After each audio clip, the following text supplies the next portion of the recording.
anak, Lord, Lord, Jesus, Jesus, Lord, God, Lord.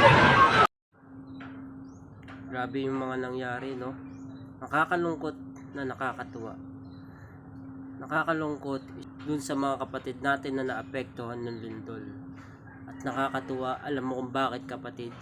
Kasi sa oras ng kagipitan, dun natin nalalaman na kailangan pala natin ang Panginoong Diyos sa mga buhay natin. Nakita mo, kapatid, kung paano nila tawagin ang ating Panginoong Diyos sa oras ng kagipitan. Kasi doon lang natin nalalaman na kailangan pala natin ang Panginoon kapag nasa oras na tayo ng kagipitan. Hindi inaalaw ng Panginoon ang mga bagay na yan para takutin tayo. Kundi inaalaw ng Panginoon ang mga bagay na yan para lumapit tayo sa Kanya at matutong magtiwala, kapatid. Na malaman natin na may Diyos na naghihintay sa atin, lalapitan natin at hingan natin ng tulong and accept Jesus as your Lord and Savior. God bless.